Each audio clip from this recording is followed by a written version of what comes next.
But I want to do some research and share it with y'all about some of the trends in the States primarily. But I think they're pretty reflective of Western culture. It's really cool. So let's get into it. This is from Statista. The source was it was a Gallup poll. It was a United States poll, March 4th through the 8th in 2016. They polled a little over 1,000 respondents, all of whom were over 18 years old. And what they found out was that 72% of people thought that divorce is morally acceptable. It's fine. It's okay. 72%. 19% said morally wrong. 7% said depends on the situation, and then 1% and 1% for not a moral issue and no opinion. Likelihood of divorce occurring by number of marriages as of 2013. Again, United States poll, daily infographic. So first marriages ending in divorce about 41% of the time. Second marriages 60% of the time. Third marriages 73% of the time. So you see that the risk factor gets higher with each consecutive marriage. Divorce rates in the United States per 1,000 population. I like this graph for a couple of reasons. One, it gives you some interesting, just like Great Depression here, tough years, end of World War II. It kind of spikes, a lot of divorces. 1969, the no-fault divorce comes out under the Reagan administration, and I mean divorce rates climb to an all-time high. 1860, 1960 is 100 years, and another 60 on top of that. So 160 years here we're looking at, and I mean, you know, well, there it is. But I guess it's interesting that the trend is downsloping now since 1980, so that's good. But if you look at these percentages, just be aware that it's not like divorce rates at 3% or something like that. This is per 1,000 population, which is not a very helpful way to do it, in my opinion. Maybe it's easy to do the math for the people that make these charts, but it's like,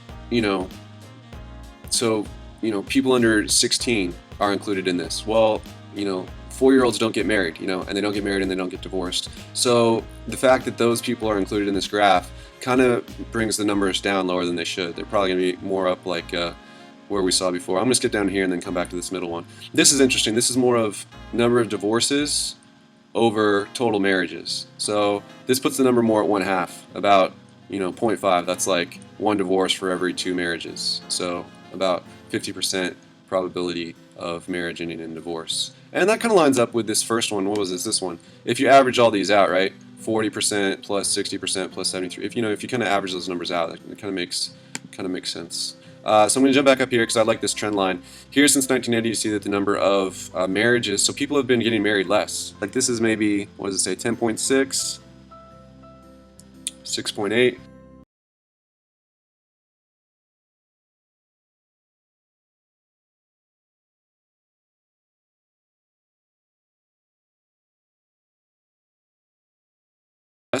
And divorces are also decreasing, but they're kind of decreasing together, which means, like, again, I like this, especially how it's interactive. If I look at here at the most recent 6.8 marriages per 1,000 people, okay, so half of 6.8 is what? 3.4, yeah? 3.4. So if you come down here and you look at this last divorce number, it's exactly 3.4. So that would be 50%. That would line up with some of the numbers that we're seeing, here.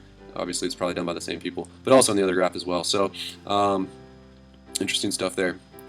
Looks very similar to this. So, even though this says it comes from the CDC, so I don't know why the Center for Disease Control is doing marriage and divorce stats, but they are, so that's cool. But it's basically the same graph. Here you have the same decreasing trend in divorces, but also the number of people that are getting married is less as well. One thing that I did find, which I thought was really interesting, was this is Dr. Helen Smith. She just does this YouTube video. She gets interviewed and she's promoting her book. Dr. Helen Smith's new book, Men on Strike, and says, author, Men on Strike, Why Men Are Boycotting Marriage, Fatherhood, and the American Dream and Why It Matters. So that's interesting. I've seen some other stuff out there where it's talking about how guys are, once they kind of decide that they're not going to get married or get locked down or in a relationship and not have kids, their incentive to work and go out and make, a bunch of money is less. They have less Nikes to buy, less shirts to buy, less food to put on the table, less of everything. They're not required to make as much money, and so maybe they could take safer jobs or whatever.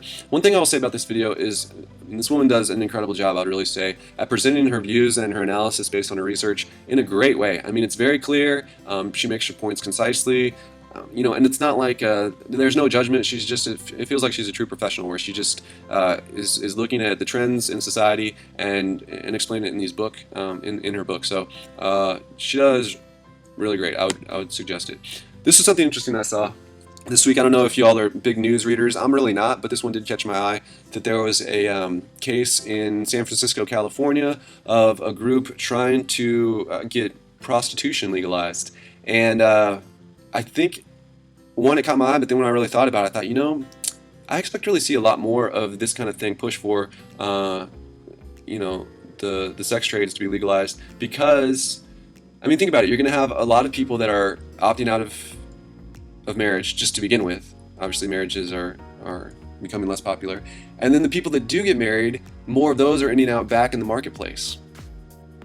Well, so yet most of these people, I mean, they got married. They're probably interested in having, sexual lives and sexual fulfilling lives. But I think a lot of Dr. Helen Smith's analysis is that guys are kind of feeling like that the risk, the cost benefit of getting married is too high. I think with also a lot of the things that we're seeing post kind of the Me Too movement is that it's really interesting where it seems like people that have had perhaps consensual sex previously, perhaps not, but now this is like a tool either for revenge or for political agendas or whatever. There's two big problems with it that people point out. One is that a lot of the accusations are unverifiable, so there were no witnesses, and it's really like his word versus her word. And how are we going to deal with that as a society?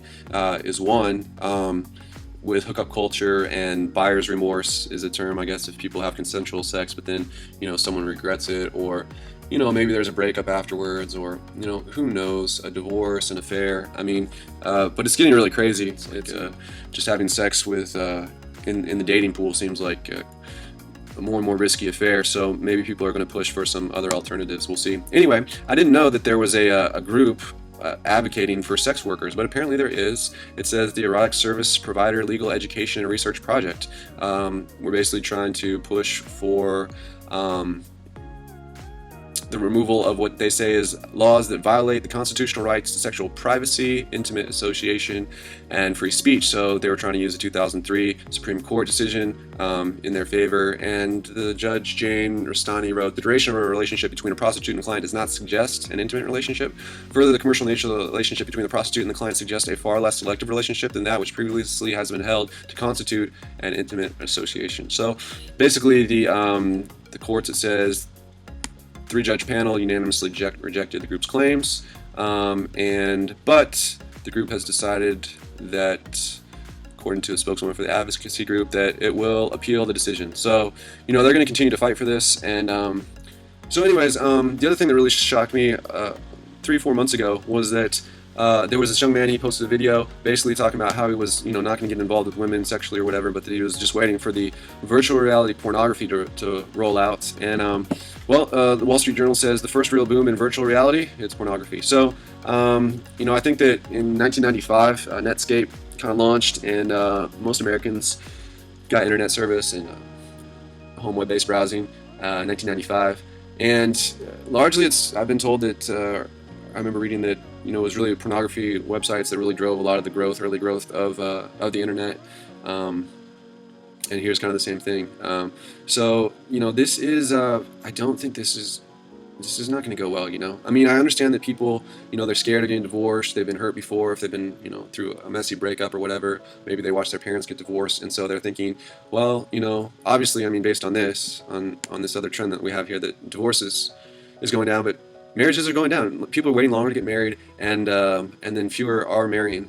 Yet you have people that are also interested in sexual fulfillment and sexual excitement and all that. And so what are you going to do? I mean, you're either going to have like a bunch of like Me Too stuff. I remember there was a story I heard recently where there was a college student who was, I guess, aware of the times. He went to the bars. He met a girl. They went back to somebody's place, I don't remember whose. They slept together. He woke up the next morning, and being aware of how things were going on college campuses, and he basically got on the phone and claimed that she sexually assaulted him. Essentially just in a kind of like a defensive strategy to just blame her first. That way, he's the victim and she's the perpetrator. And, of course, he was banking on the fact that the colleges were going to have to, take him at his word, because that had kind of been the precedent up to that point. And if they didn't, then, I mean, he had grounds to sue him for gender discrimination. And so, I mean, if that's how people want to play the game, maybe that's how it's going to be played from here on out.